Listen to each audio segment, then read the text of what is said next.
Assalamu alaikum. My name is Manzoor Ghori. I am the founder and executive director for Indian Muslim Relief and Charities. Thank you for joining our session, India's Muslims at Risk, Impending Economic and Social Crisis. Please watch this short video to learn more about IMRC and the work we do. Thank you. Population of Muslims of India is 218 million right now. Out of 280 million, 80% of them are below poverty line. They work hard and they earn less than $1 a day. When we started IMRC, it was as a relief organization almost 30 years back. And since then, we have evolved into providing different services. Other than relief, we provide services into education, in healthcare, social welfare, and religious activities. Our mission is very clear: to help Muslims and minorities of India achieve freedom, equality, justice as citizens of India. We are trying to build 100 quality education institutions in these slum areas. Many of these students are farm workers, laborers, rickshaw drivers, and when these students go to college, become the engineer or MBA, they can change their whole family, they can change the whole village. मेरे गांव में ना बहुत कम लड़कियां पढ़ी लिखी, लड़कियां क्या लड़के भी नहीं पढ़े लिखे, पढ़ाई क्या है वो जानते ही तक नहीं है.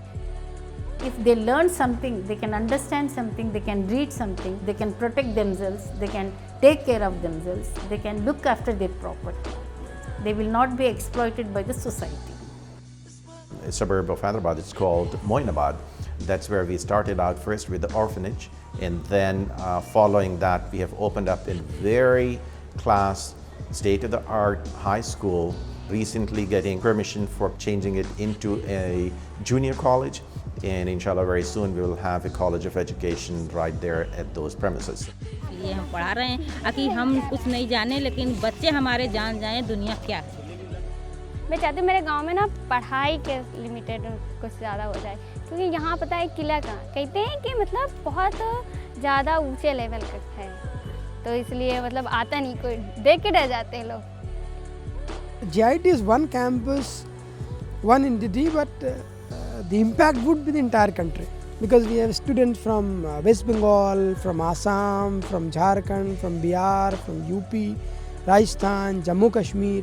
I can assure that these financials are being used for real purposes.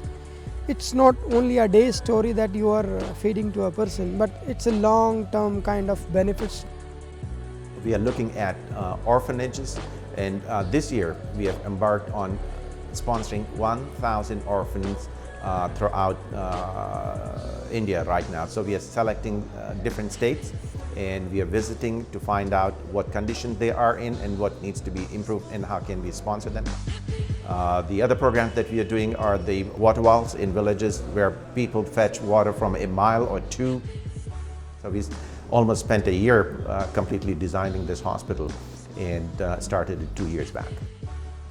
I think sight is the most important sense that we have. They're sometimes not even aware that it could be corrected. Education and surgeries, cataract surgery is actually a life-changing surgery for the patients. We're doing tons of work, tons, literally, in every field, whether it be education, whether it be healthcare, whether it be social welfare, whether it be religious type of work, whatever work that we are doing. Nobody else is providing that services in states. We are the only ones. IMRC is the only organization that is providing complete 360, so to say, services from birth to death. I mean, without our donors, we cannot do this work. It's purely donor-based. 100% goes for the charity we collect. There's no overhead. For example, if you pay zakat, sadaqah, or feeding, all of it, the money goes to 100%. There is no other charity, to my knowledge, which gives 100% of the donation back.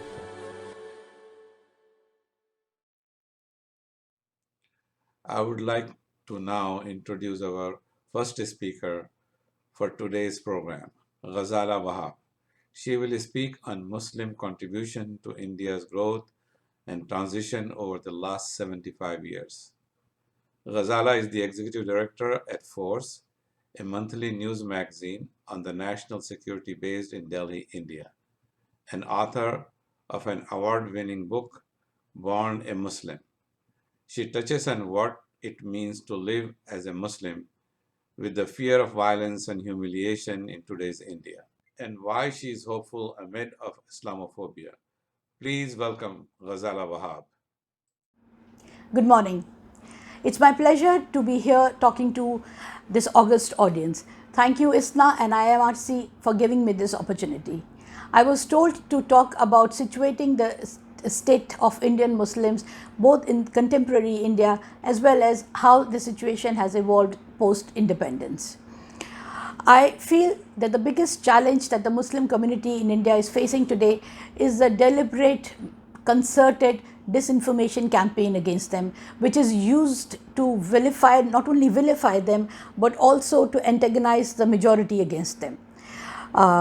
Before I go any further, I would like to read a small passage from my book, Born a Muslim, and this is the book that has come out, and I suppose this is the reason I was asked to speak here. So the passage that I'm reading kind of put in context why I am saying that the campaign of disinformation against Muslims has followed a proper strategy and modus operandi.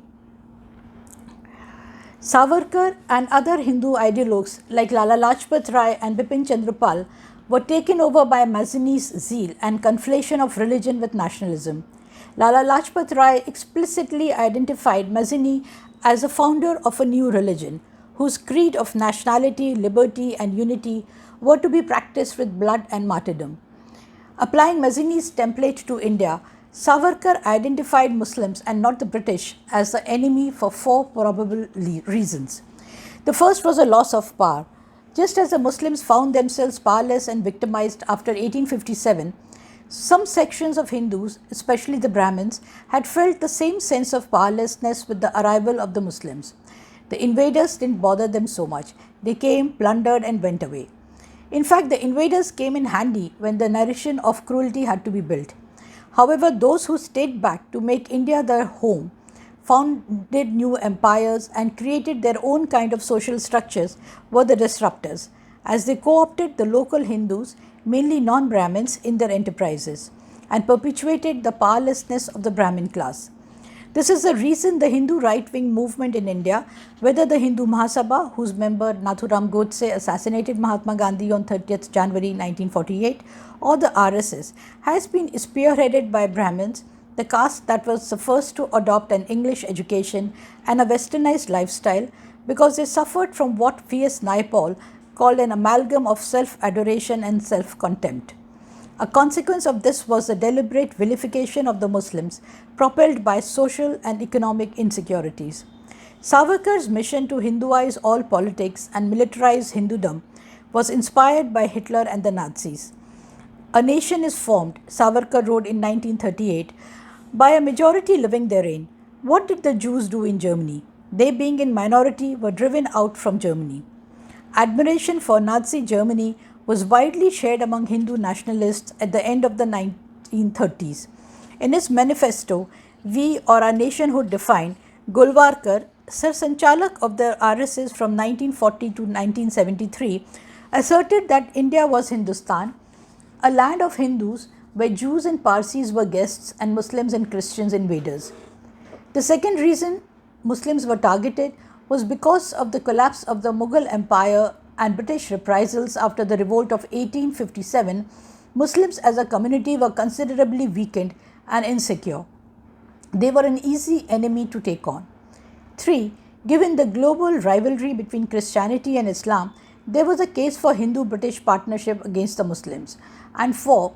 The long history of Muslim rule, running into several centuries, had greater potential for revision and distortion to build the narrative of unending Hindu victimhood.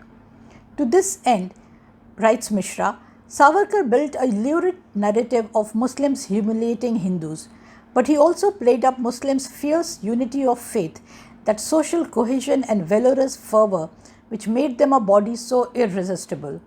He gushed enviously about the Prophet and the world dissemination of Islam through a deft use of the sword. These were not just theoretical matters. Once this idea was accepted that the Muslims are going to be the new enemy, a concerted program of disinformation started. It had 3 layers to it. The intellectual layer or the intellectual heft was provided by Savarkar and his propounding of this theory of Hindutva. The field work or the ground support was provided by the RSS and their cadre, and mass propaganda was provided by the Kalyan Press, the Gorakhpur based Kalyan Press, which used to bring out a series of magazines with huge subscription.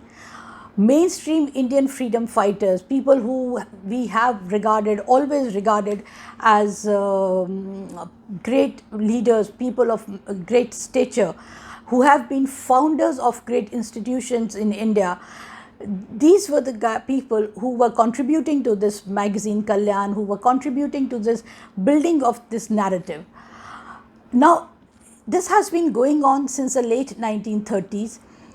Partition was a watershed moment which saw unprecedented bloodshed on both sides. All 3 communities suffered hugely during partition. But post-partition, again, the narrative was built in a manner that the perpetrators of violence were only Muslims and the victims were only Hindus and Sikhs. This was also done to build some sort of a Hindu and Sikh unity against the Muslims. Now, once this narrative kind of outlived its utility because the post-partition generation grew up, there were the fervor of building new India, another layer was added to this narrative, and this layer was of Muslims being outsiders, Muslims being 5th columnists in India. Again, tropes and tropes of pamphlets and material, written material was circulated saying that Muslims, their loyalties are not with the Indian nation, their loyalties are across the, across the border, it's with Pakistan.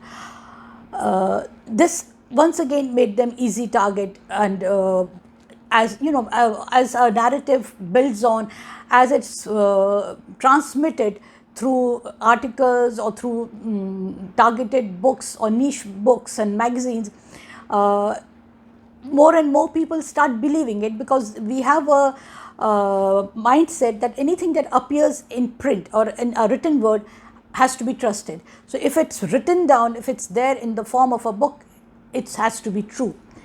The third trope that was added to it was Muslims marrying multiple times and having several kids. And one of them eventually rose up to become the Prime Minister of India, popularized the phrase of Hum Panch Hamare 25, one man with 4 wives and 25 children. The fourth narrative was of terrorism, that all Muslims may not be terrorists, but all terrorists are Muslims. And the overarching umbrella under which all these narratives thrived was that of Muslim appeasement. So despite Muslims being such a huge threat to national security, all governments have been appeasing them and are not cognizant or are not taking cognizance of the fact that these are the enemy number 1. Today, why I'm talking about this? Because now you don't have to look up a book, you don't have to go buy a book to read about how bad Muslims in India are. Today, because of social media and personal social media, which is things like WhatsApp or emails, this is being disseminated at a widespread level. People sitting at home, people sitting in their workplaces, they just read this on their phones, and when a message is being forwarded multiple times, a certain credibility is then associated with it. And when a person of certain repute forwards it, you automatically associate it with credibility. You believe that if somebody so-and-so is saying this, and there is merit in this. The consequence of all this is today Muslims have been reduced to a semi-human state.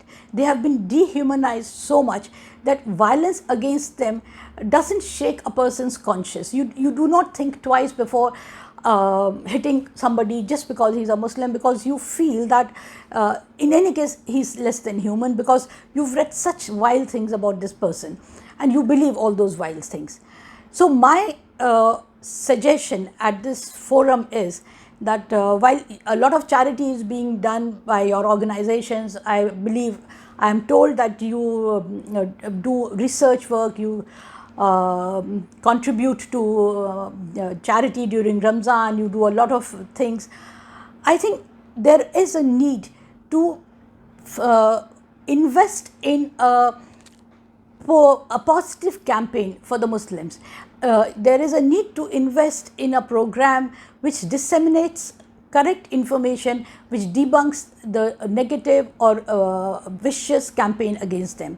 There are a lot of organizations in India which are in the business of debunking fake news. But obviously they have limited reach and their objective is only to debunk fake news. So they have committed manpower, they have committed resources focused only on that. But they need help. And more than that, we need a bigger umbrella, a bigger organization which can debunk this disinformation campaign against Muslims at the most basic level. We need not only to inform non-Muslims that what they're reading, what they're believing is not true, we also need to give this sort of a tool in the hands of Muslims, so that if somebody tells them something on their face, if somebody accuses them of something which their forefathers did, they should be able to rebut this. They should be able to argue back with facts and figures. They should have this knowledge with them that what is being said about them is not something that they should be held accountable to, they should be held guilty for, but they should be able to counter all the fake news or all the disinformation with facts and figures. Thank you so much. Next, I would like to introduce Professor Amirullah Khan. He will be speaking on the impact of COVID-19 on education and economic growth in India. Dr. Amirullah Khan is a development economist, former civil servant, and professor of economics. He teaches at the Indian School of Business and also at Nalsar in Hyderabad. Dr. Khan has previously worked as head of strategy at the Bill and Melinda Gates Foundation and executive director at Encyclopedia Britannica.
Police आती थी डंडा लेके और कहती थी तुम लोग जा नहीं पाओगे बॉर्डर पर और तुमको डंडे पड़ेंगे। चप्पल जूते हराए गए, टूट के, पैदल चलते चलते गए तो भूखे कैसे, वहाँ कहाँ खाना पानी भरा, शायद पैसा नहीं तो खाना नहीं।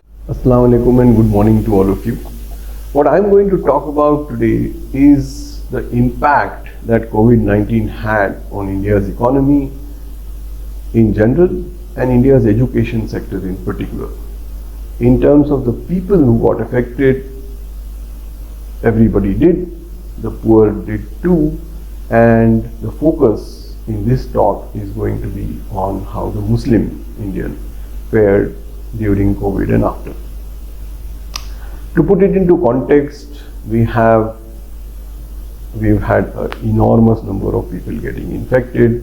We now have in official data about 500,000 people dead, and estimates are that the actual number could be at least 10 times this number of 500,000.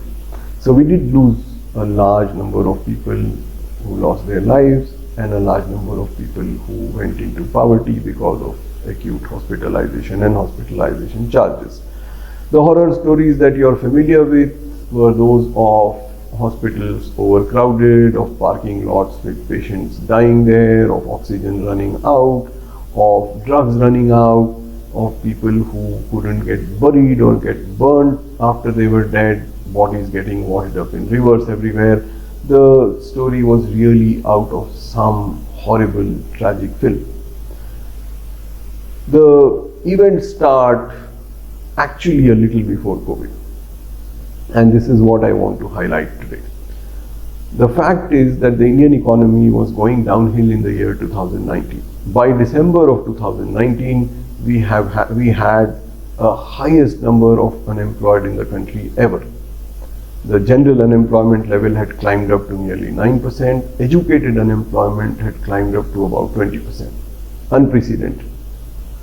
With COVID, the bottom just caved out and the economy went into a tailspin.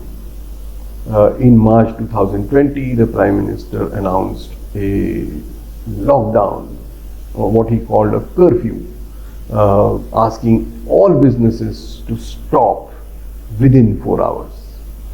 So everything just stood still. Trucks stopped halfway through their journeys, shutters were half down, shops and establishments were closed without any notice, and therefore what resulted in April was absolutely unprecedented levels of contraction of the economy. The Indian economy in the first quarter contracted by 24%.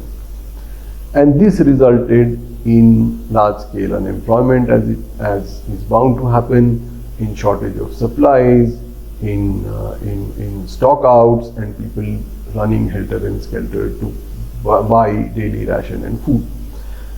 In all this, what we saw first was something that we were not prepared to see at all.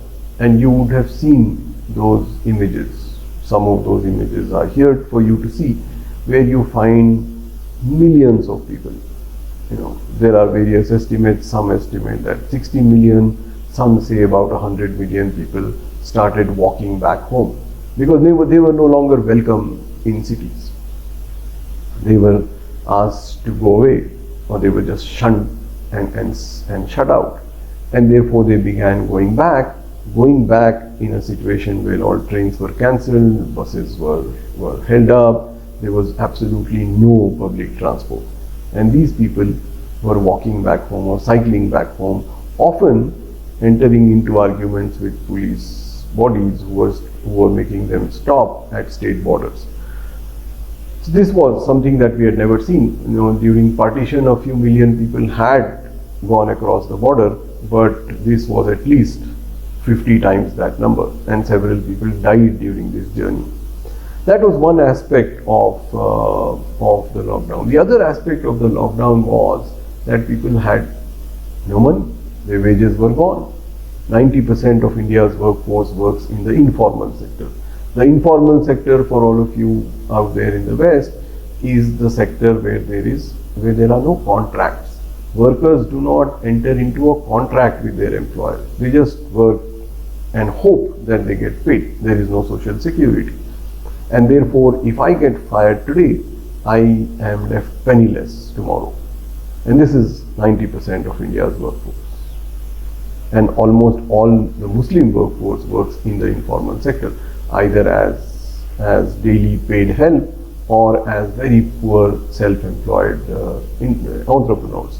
And their activity just ground to a halt because there was this draconian curfew, which if you trespass, you would get beaten up by the police, in some cases killed in those hostilities, as happened in one case in Coimbatore.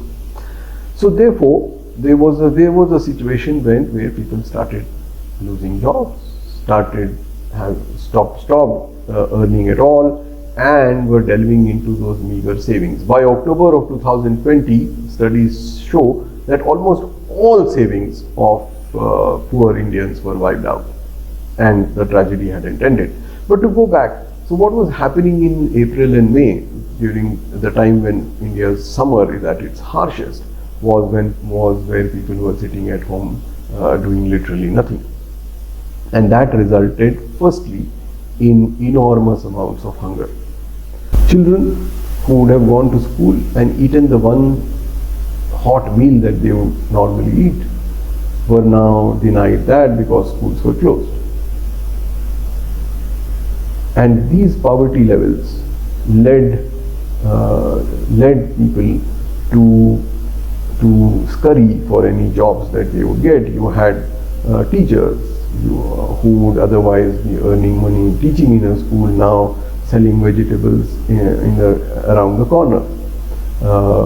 Taxi drivers, auto drivers, just about everybody, and a predominant number of them being coming from Muslims or the lower caste, were without jobs. So the economy contracted by 24% in the first quarter, went up a little bit in the second quarter, but the entire year ended with the Indian economy barely struggling to remain at its own place, in fact coming down by a few percentage points. And this has a deep impact on the employment sector. What was really serious about unemployment this time in India was that while the overall unemployment rate went up, it was the educated unemployment rate that caused a problem. With 22% of the educated people being unemployed, that's a large number for any economy to handle. Now, having seen this impact on the economy and the fact that the first to be blamed for this debacle were the Muslims. In March 2020, in an unfortunate coincidence, there was a large congregation of the Tablighi Jamaat, a group of missionaries who are headquartered in Delhi, who were holding their annual seminar.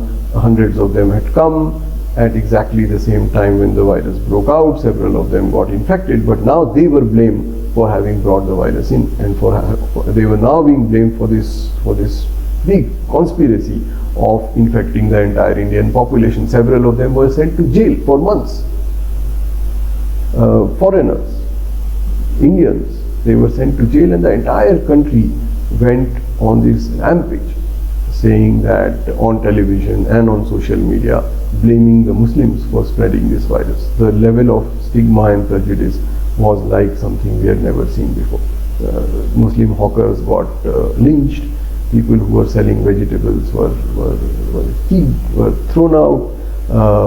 Businesses were shut down. Absolutely innocent people were beaten up at various places because they happened to be Muslim and because Muslims were supposed to be transmitting this virus, a theory that later proved to be completely bogus when large congregations were held for non-Muslim festivals, for political events, for the big election that happened in Bengal, and that transmitted the disease like it had never transmitted before. But obviously that was ignored, and the whole focus at that time remained on the Muslim. Now it is all forgotten, but that kind of stigma and prejudice that we saw in April of 2020 was simply nasty. That's as far as livelihoods and the economy is concerned. The economy is still struggling. Most of our sectors are doing badly. The transportation, the airline sector, the services sector is in bad shape, and India will take, by any estimate, at least 3 years to recover to the state that it was in 2019. So it's a long haul there. But the sector that I want to get your attention to in the last couple of minutes that I have is the sector that suffered quietly and did not get noticed. And that sector is the education sector. One of the first sectors that we closed down when we declared that hurried lockdown was the education sector. We just closed down every school and education institution in the country. Even now they are closed. We opened cinema halls, we opened swimming pools, we opened all liquor bars and wine shops, but we haven't opened schools yet. What happens when schools are closed? 200 million children who go to school now have nowhere to go to. They stay in their small one room houses with several other people, often getting abused and often being asked to do chores that are very, very difficult. And these children, who, as I said earlier, did not even have the single meal that they would have earlier, also found that they could not access open grounds, they could not access any learning, and what was forced upon them was this real rather shameless facade of online education. In a country where 40% of us have smartphones, where less than 20% of us have any tablet or laptop, it was really a joke to have everybody go online and study. At best, in progressive states like Telangana and Gujarat, you had 20% students having any access to bandwidth or to a machine. The rest of the country really played out this game of teachers teaching on platforms like Zoom and WebEx and students pretending to study. Several of them dropped out. The UNESCO estimates that about 25 million children would have dropped out of school across the world, a majority of them being Indian and a majority of them therefore being Muslims. They would drop out and most of these will never come back to school. Those that stayed, they have gone back, they have receded. And again, a number of studies show how students lost out on mathematical ability, on linguistic ability, which they will possibly never recover. So the issue is that today we are seeing a situation where the economy is in bad shape, the education sector is shut, and a large number of Muslim children are out there on the streets, either helping their jobless parents out or just wandering, waiting for a day when all this will end. And therefore, to end, I would like to request all of you who stood by us over the last 1.5 years by sending your money, your prayers, etc., to double that effort now. So it's going to take a long while for us to get things to normal. You will still have to continue to pay students their fee to get back to school, people who have lost their livelihoods to have some money to live by, and to pay for those children who need to go and buy their books and buy their shoes to go get back to school. This battle is far from over yet. In fact, the more difficult time is going to be the next couple of years. I do hope, however, that by the time we meet in the next convention, we will have some good news to give you. But apologies for the fact that at the moment it is all very grim and very bleak. Thank you. जब हुआ चलें तो ना हुआ खुश रहन ना हिया खुश हैं जब कोई काम ना हो तो खुश का होगा। अगर उनको प्रॉब्लम थी हम लोग को ऐसे भेजने में तो ट्रेन चालू करते। अभी ट्रेन भी नहीं चालू कर रहे हैं, हम लोग वहाँ भूखे मर रहे हैं। जहाँ काम कर रहे हैं वो लोग फ़ोन करो तो फ़ोन नहीं उठाते। तो ये सब दिक्कतें थी, इसीलिए भैया आना पड़ा किसी तरह। अब वो लोग मजबूरी नहीं समझ रहे हैं तो हम लोग क्या करेंगे, मर जाएंगे वहाँ पे। 2 रात 3 दिन का हो गया था, तो अभी तो झोंक देते होते थे, खाने को नहीं मिलता था उसमें। वो यही मेरा खाना, मतलब 3 दिन का जो खाना था वो यही दलिया, दाल मोट, बिस्किट और पानी।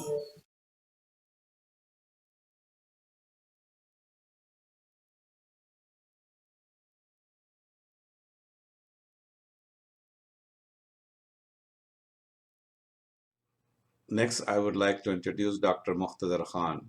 He will be speaking on present policies and its impact on India's Muslim. Dr. Muqtedar Khan is a professor in the Department of Political Science and International Relations at the University of Delaware. He was the academic director of the U.S. State Department's National Security Institute and is the academic director of American Foreign Policy Institute at the University of Delaware. He was a senior non-residence fellow of the Brookings Institute and is the author of several books, including the award-winning book Islam and Good Governance, Political Philosophy of Ihsan.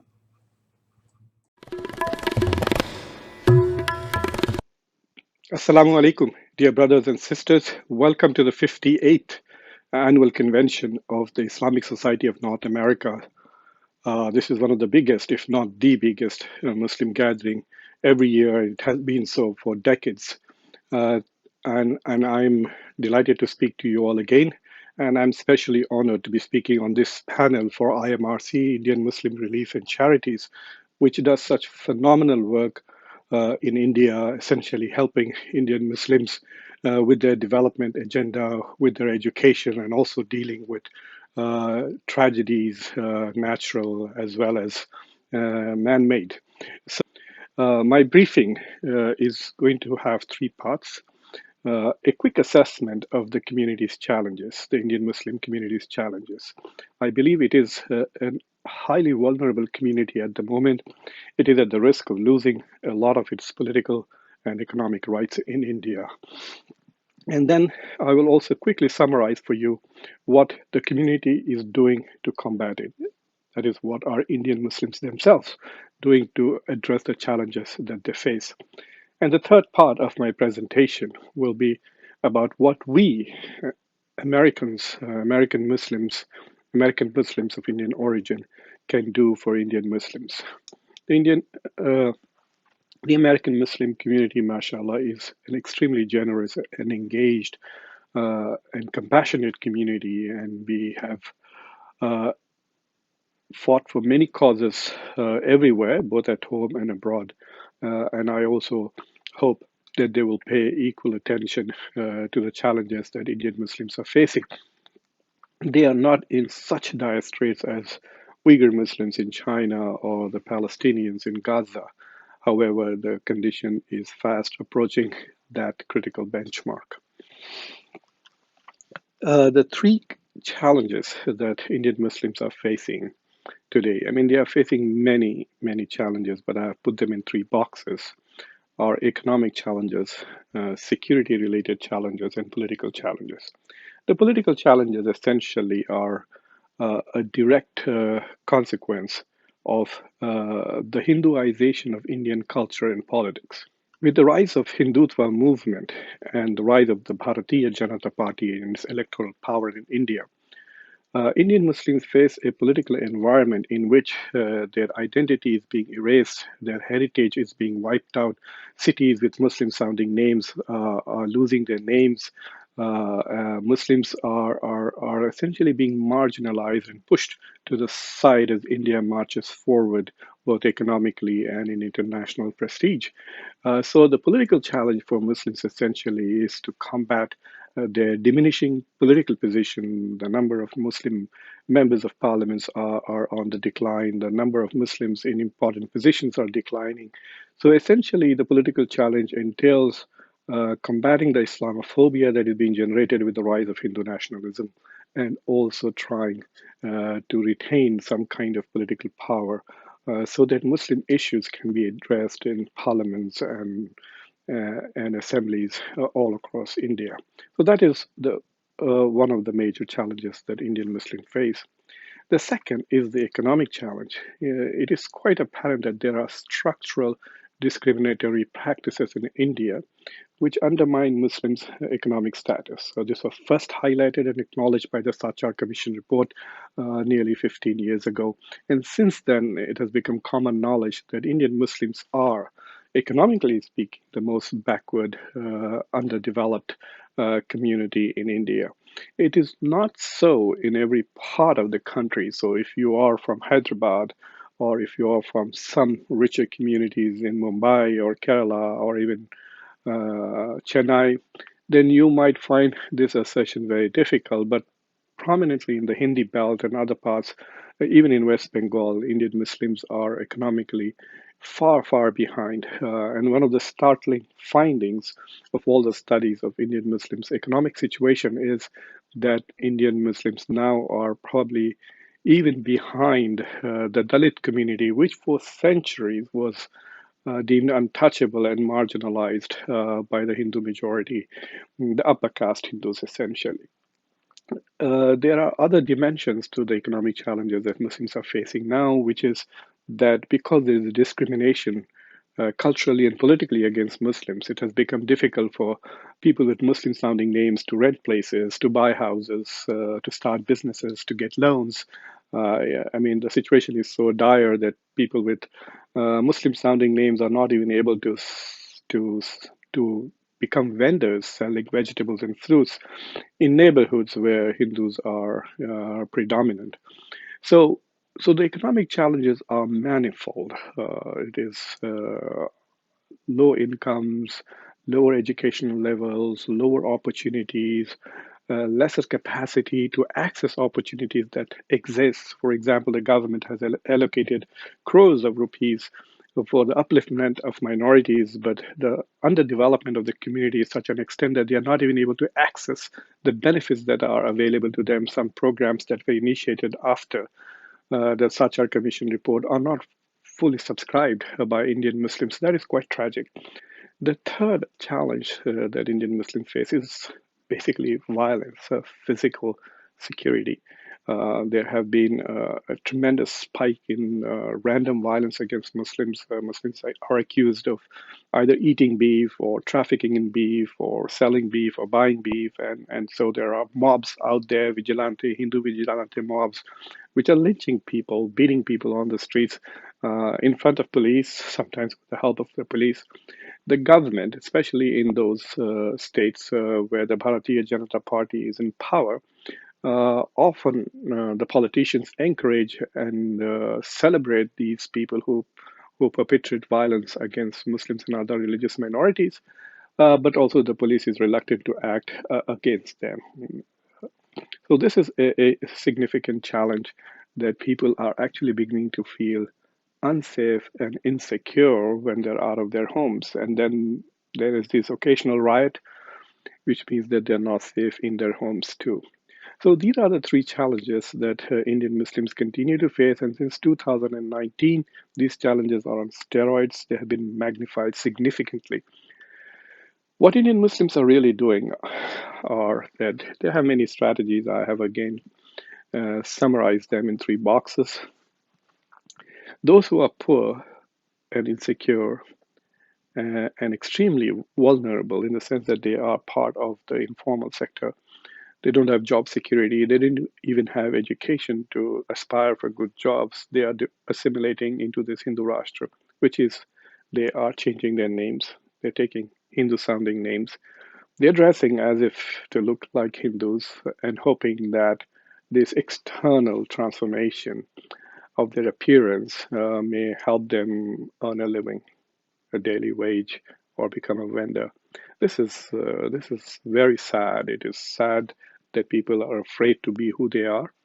So this is one approach. Then there are those obviously who are resisting it. So we saw this after the passage of the Citizenship Amendment Act, that there are Muslims out there who, in partnership with their non-Muslim partners and sympathizers and supporters, have gone on a protesting nationwide. The Shanbagh protest led by women, older women, was so inspirational for everybody, not just in India, but worldwide, that Indian Muslims are resisting this oppressive state. So the second approach seems to be to resist. And the resist, I'm happy to say that Indian Muslims have not resorted to violence or terrorism or armed violence, but they are protesting. And in the protest, obviously, there is violence against them by police, and sometimes even Hindu mobs attack them when they are protesting. So the second approach seems to be to resist. The third approach that Indian Muslims have adopted is what I call a smart politics.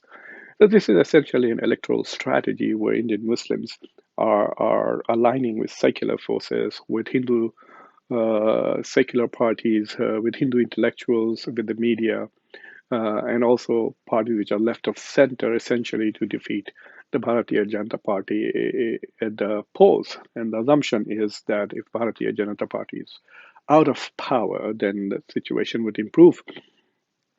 And you can see that in some parts of the country, like in Telangana, in Kerala, in West Bengal, and to some extent in Tamil Nadu, this kind of smart politics has kept BJP out of power and has prevented them from expanding their reach all over the country. While it appears that the smart politics could work, I want to remind the viewers that the Bharatiya Janata Party and Hindu nationalism and Hindutva forces were just as powerful when Bharatiya Janata Party was not in power. This desire for Hindu revivalism, defined as something which is excluding Islam and Muslims.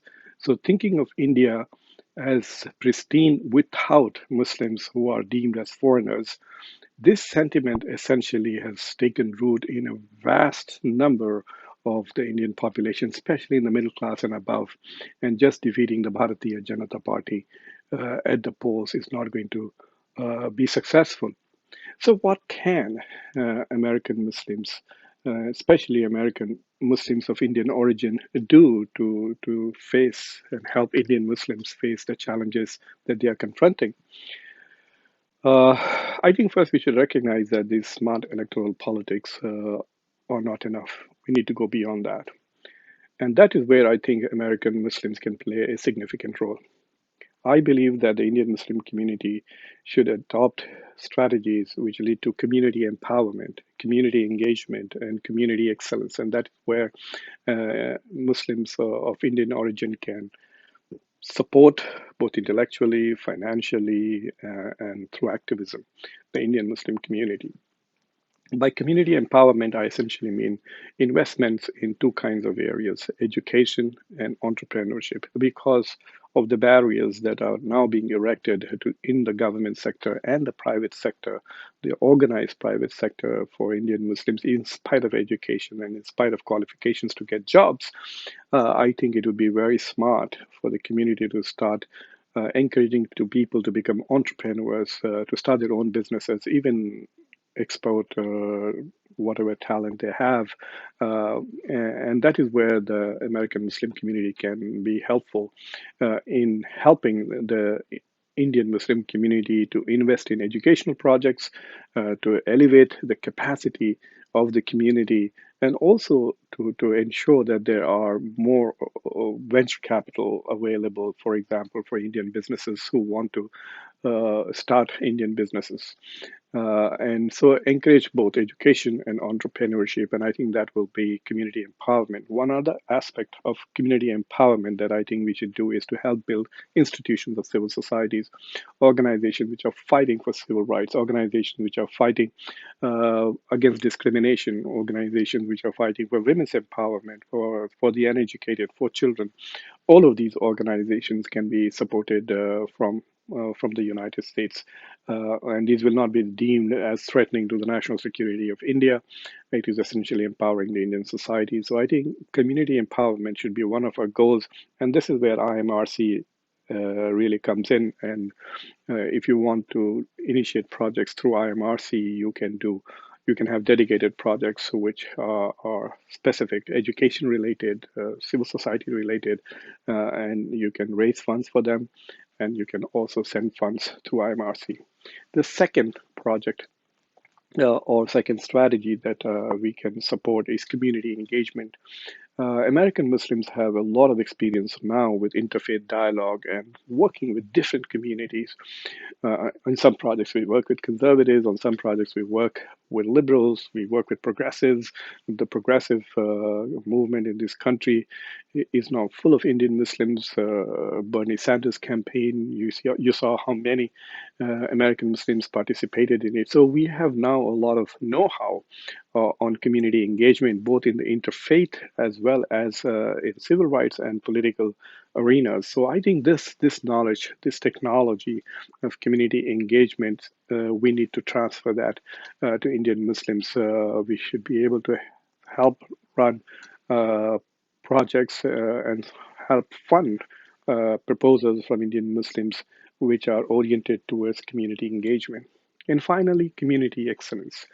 I'm a big advocate of ihsan. I've written a book about ihsan. To me, ihsan is excellence, doing beautiful things.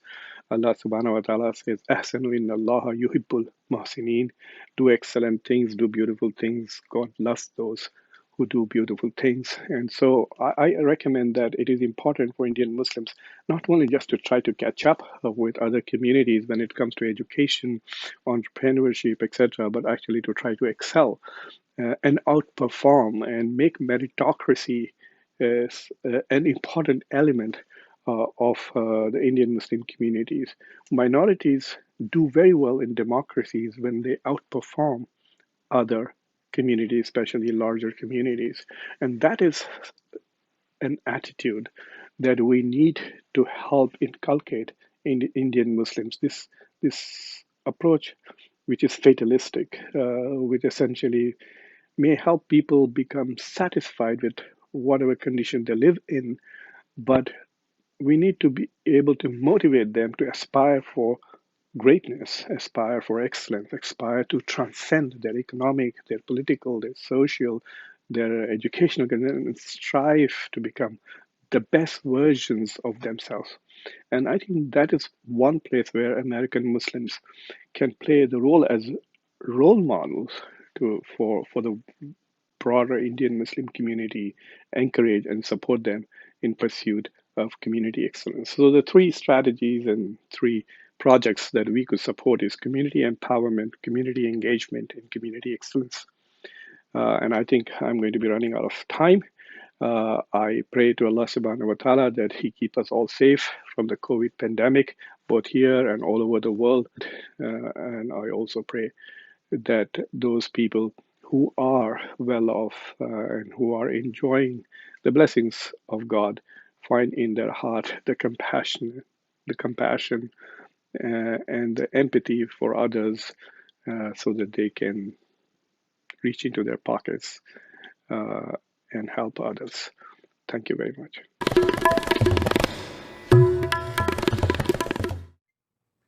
This brings us to the end of our session for today. India has many challenges, and our brothers and sisters across India have been denied many of their rights and opportunities for growth. Your support today towards our program enable us to continue our mission, which is to help India's Muslim and minorities achieve security, freedom, justice, and equality, their rights as citizens of India. Our team is on the front line providing with emergency relief and long-term solutions through education, awareness, and most of all, giving them the tools to uplift themselves out of poverty. Your support will make an impact. Please go to imrcusa.org for more information. Thank you. Assalamu alaikum. My name is Ahmed Hassan. In January of 2015, I had the pleasure of joining IMRC on a mission to visit and document their many projects in India. They do it all, opening schools, providing goods, and offering healthcare to people in desperate situations. And their multi-million-dollar endowment eliminates wasteful overhead expenses to ensure that 100% of the proceeds donated are efficiently distributed to those in need. IMRC goes above and beyond, but not just in the way they structure and sustain themselves, but in the way they address the challenges of individuals and societies in the areas they work. Helping someone doesn't just mean giving them a temporary bite to eat or putting them in a madrasa. IMRC considers socio-political and economic factors as well. They analyze a region and determine how they can transform an entire village. And they do this by asking a very simple question. Where do we want the people we help to be 20 years from now? They start with a child and keep them healthy, safe, and educated. And they invest in that child until adulthood and train them for the job market. They have the poorest kids in the entire world using computers and designing engineering projects by the time they are 20 years old. It truly is a rags to riches story, a poverty to progress pipeline that transforms an individual, who will transform their family, which in turn will transform a village and eventually an entire region in just 1 to 2 generations. That is a revolution. For me, it's clear that IMRC is a model for the rest of the country to examine and learn from. Even now, in the midst of a pandemic, IMRC is covering the wages of imams and teachers and providing COVID kits and food supplies on the ground. While vaccines are rolled out here in the US, the rest of the world is still far behind and will continue to deal with the pandemic for years to come. No matter the crisis, IMRC is there offering you an opportunity to help out and give back. Good intentions are not enough. It's about short and long-term master planning, preparation, and above all, execution. IMRC is a lesson in commitment and dedication to excellence and service in organizational affairs. So I urge you all to continue your support for this wonderful organization and take part in the revolution that IMRC has started. Thank you. Assalamu alaikum.